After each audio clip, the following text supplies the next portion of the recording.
하루에 5번 계약과 취소를 반복한 건수도 있어요. 말도 안 돼. 있어요, 진짜로. 같은 아파트인데 같은 물건인데 하루에 5번을 샀다 팔았다를 이렇게 신고했다가 취소하고 아마 그건 전자계약서일 것 같아요.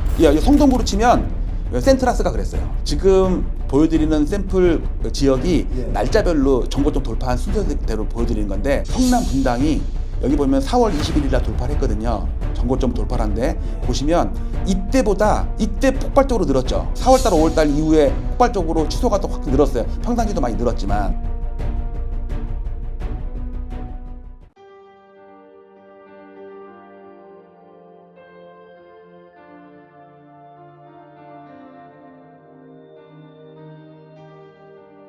지난 2월 12일 오세훈 서울시장의 갑작스러운 토지거래 허가구역 토허제 해제와 3월 24일 확대 재지정을 기폭제로 서울 아파트 시장의 투기적 과열 양상이 격화되었고 시장 교란 행위도 빈번히 발생했습니다.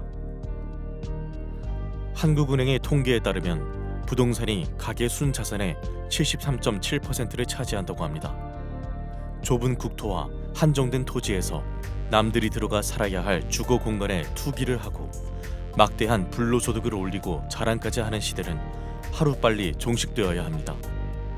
부동산 시장의 투기와 주택 가격의 비정상적인 상승은 국민들의 주거 불안과 청년들의 근로의욕 저하, 사상 최악의 저출산 등 사회적 문제로까지 이어지고 있기 때문입니다. 저는 올해 3월 이후 국토부 실거래가 공개 시스템에서 비정상적인 계약 해제 건수가 폭증하는 것을 목격하였습니다. 아파트 시장을 폭등시키는 것은 일상적인 100건의 계약이 아닌 신고가 한 건에 의할 때가 많기 때문에 투기 세력들은 쉽게 이러한 유혹에 빠집니다. 과거에도 신고가 허위 등록 후 후속 계약이 등록되면 슬그머니 이를 해제하는 등의 사례가 종종 언론에 보도되기도 하였습니다. 이는 해당 아파트의 실거래가를 조작함으로써 시세를 올리려는 부정한 작전에 해당합니다. 그러나 이를 감시해야 할 국가기관의 조치는 어디에서도 찾아볼 수 없었고 그 실태조차 파악도 못하고 있는 것으로 보입니다. 이에 최근에 비정상적인 실거래가 대량 계약 해제 사태를 통계적으로 집계하여 과거와 비교하며 그 실태를 먼저 알리고자 합니다. 본 청원의 취지는 국토부 실거래가 공개 시스템의 신고가 허위 계약 등록 후 후속 계약 등록 시 이를 해제하거나 계약과 해제를 반복하는 자전거래 등 책임있는 국가기관의 아파트 실거래가 조작 여부 실태 조사를 촉구하기 위함입니다. 또한 허위 매물 등록과 시세 담합, 허위 계약 자전거래 등 부동산 시장을 교란시키는 작전 세력 감시를 위한 금융감독원, 증권감독원과 같은 부동산 감독원 설립을 촉구하기 위함입니다. 본 청원을 계기로 국가 차원에서 건전한 부동산 거래 질서를 확립하여 집값 폭등과 이로 인한 불로소득을 차단하여 사회 갈등을 해소하고 국민의 주거권을 보호할 수 있는 부동산 거래의 공정성 및 투명성을 확보해 주시기 바랍니다.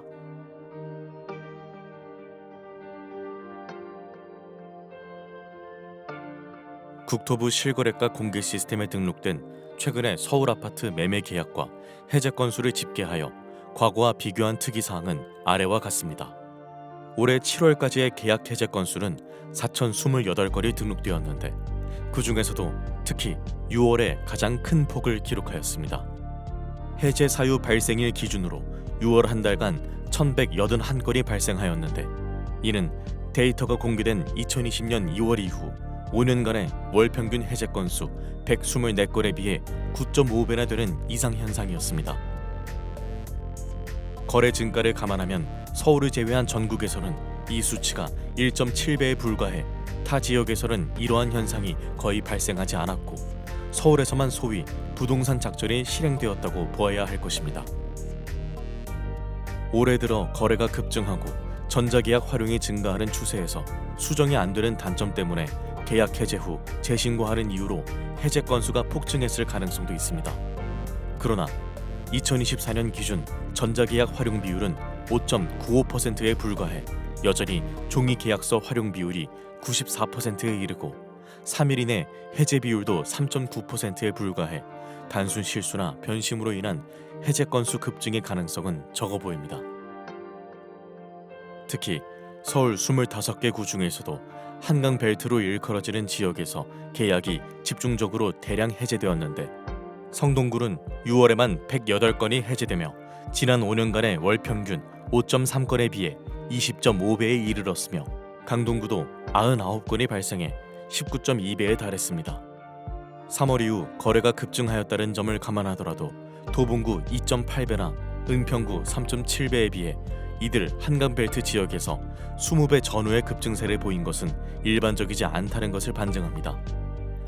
서울시 외의 수도권에서도 비슷한 현상이 발견되는데 성남시 분당구에서도 6월 한 달간 107건이 해제되어 5년 월 평균인 3.8건에 비해 28.4배나 되었습니다.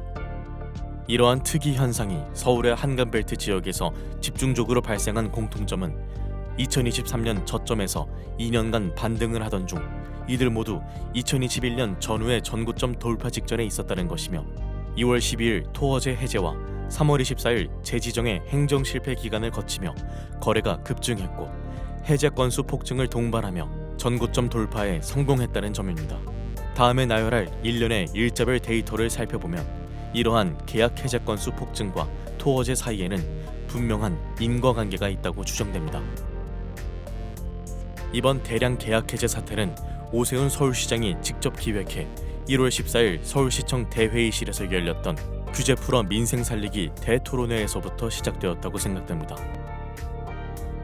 당시 토론회에 참여했던 100인 중 강남구 공인중개사 한 분의 토어제 구역 해제 건의에 대한 답으로 서울시장은 강남구 대치동과 삼성동, 청담동과 송파구의 잠실동 등 4개 지역의 토어제를 해제하겠다고 공언했습니다.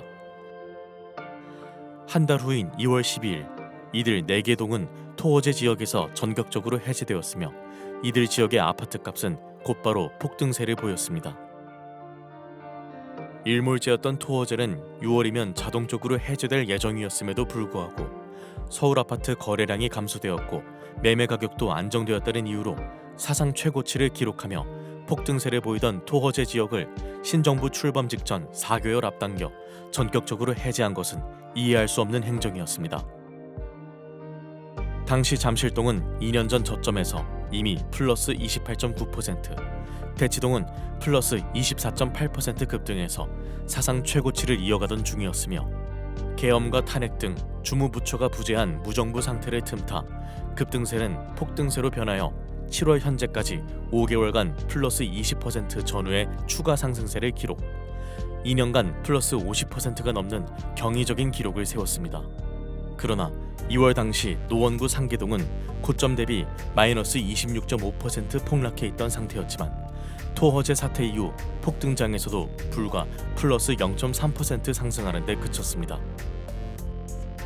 결국 2년간 대치동 세대수 상위 9개 단지 14,169세대의 평균 매매가가 28.7억 원에서 43.1억 원까지 플러스 14.4억 원, 플러스 50.6% 급등하는 동안 상계동 세대수 상위 34개 단지 46,751세대의 평균 매매가는 7.5억 원에서 5.7억 원까지 오히려 마이너스 1.8억 원, 마이너스 23.5% 급락했습니다.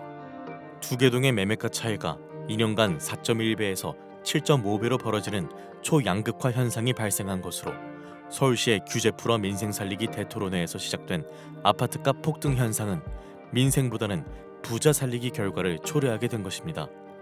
더구나 상계동의 총 세대수는 대치동에 비해 2배 이상 더 많기까지 합니다. 토어제 해제 이후의 지역별 아파트값 폭등 현상을 날짜별로 나열하면 이번에 대량 계약 해제 현상이 불특정 다수에 의한 우연한 현상이 아니었음을 의심하게 됩니다.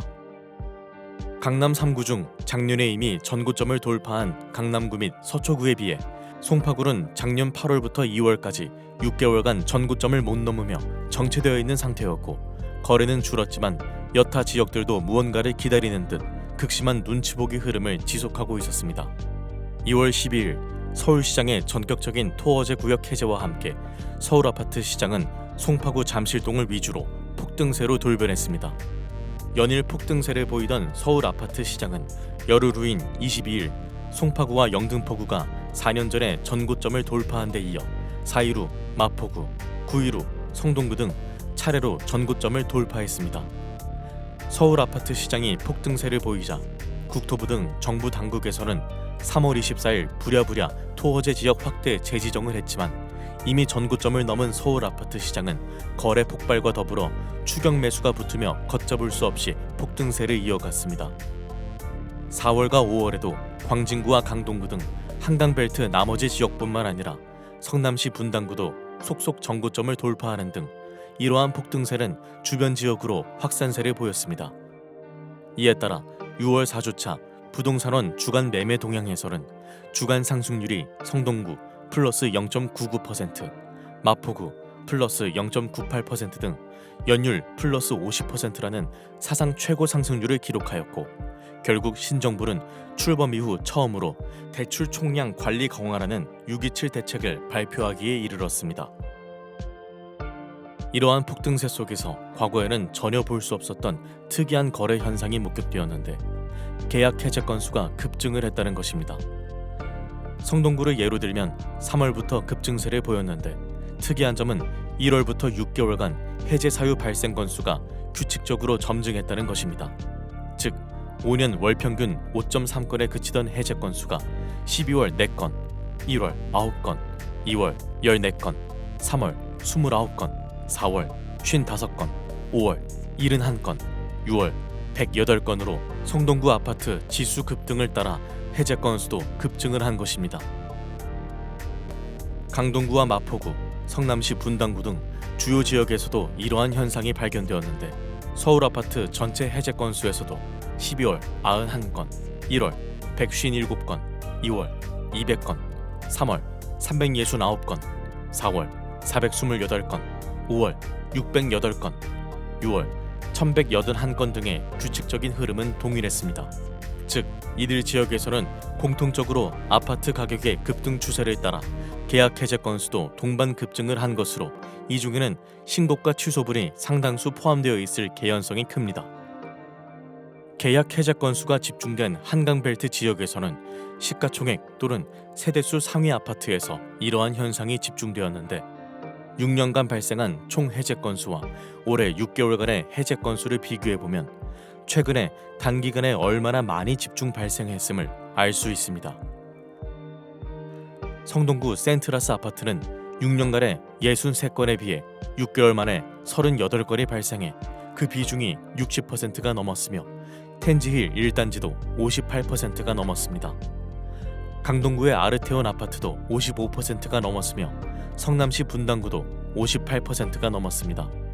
특히 양천구의 목동 신시가지 7단지의 경우에는 6년간 발생한 총 해제 건수 17건 중 올해 6개월에만 12건이 집중적으로 발생했는데 이 기간 전용 53제곱미터 실거래가는 15.7억 원에서 23억 원으로 플러스 7.3억 원 폭등, 불과 4개월 만에 플러스 46.5%를 기록했으며 전용 66제곱미터 실거래가도 19.5억 원에서 27.5억 원으로 플러스 8억 원의 폭등, 플러스 41%를 기록했습니다. 마포구의 마포 레미안 푸르지오 아파트도 6년간 총 42건의 계약 해제 건 중 올해 6개월에만 20건의 해제 건수가 발생하였는데 전용 53제곱미터의 경우 15.9억 원에서 20.5억 원으로 플러스 4.6억 원 급등, 불과 4개월 만에 플러스 28.9%의 상승률을 기록했으며 전용 84제곱미터의 경우에도 18.0억 원에서 24.5억 원까지 플러스 6.5억 원 상승, 플러스 36.1%를 기록했습니다. 이 중에는 상당수가 단순한 실수나 착오, 변심 등으로 인한 계약 해제 건이 있을 수 있으나 거래 폭증과 함께 신고가를 포함한 이러한 대량 계약 해제 건수가 전고점을 넘기며 추격 매수를 유발하기에는 딱 좋은 현상이었습니다. 문제는 이러한 대량 계약 해제 건수가 시장 참여자들에게 착시를 불러일으킬 뿐만 아니라 국가기관의 공식적인 총 거래 건수에도 포함된다는 것입니다. 실제로 서울시 부동산 정보광장 홈페이지에는 해제 건수가 포함된 거래 건수가 노출이 되고 있으며 언론에서는 이를 여과 없이 보도합니다. 즉, 지난 6월의 총 거래 건수에는 이미 해제된 1천여 건의 계약도 포함이 되어 있습니다. 한편 올해 7월까지 서울 아파트 실제 계약 건수는 44,285건이고 해제 건수는 4,028건으로 총 해제 금액은 5조 2,500억 원입니다. 올해 해제된 계약 건수가 모두 정상이었다고 가정하면 이 금액만큼의 계약금 손익이 발생한 것이며 이 중 20%만 계약금을 포기했다고 가정해도 그 금액은 1조 원이 넘습니다. 그러나 7개월간 4,000건이 넘는 해제 건수 중 얼마나 실제 계약서를 썼는지, 계약금은 주고받았는지 알 수가 없습니다. 누군가 나쁜 의도를 가지고 하루에 10번씩 계약과 취소하는 행위를 반복하더라도 막을 수가 없으며 계약금 이체 없이 없었던 일로 삼아도 알아낼 수가 없습니다.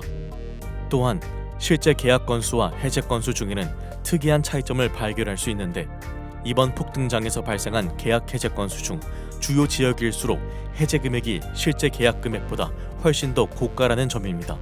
예를 들어 강남구의 올해 225건의 계약 해제 금액 평균가는 31.1억 원으로 2,517건의 실제 계약 금액 평균가 28.7억 원에 비해 2.4억 원이나 고가였습니다.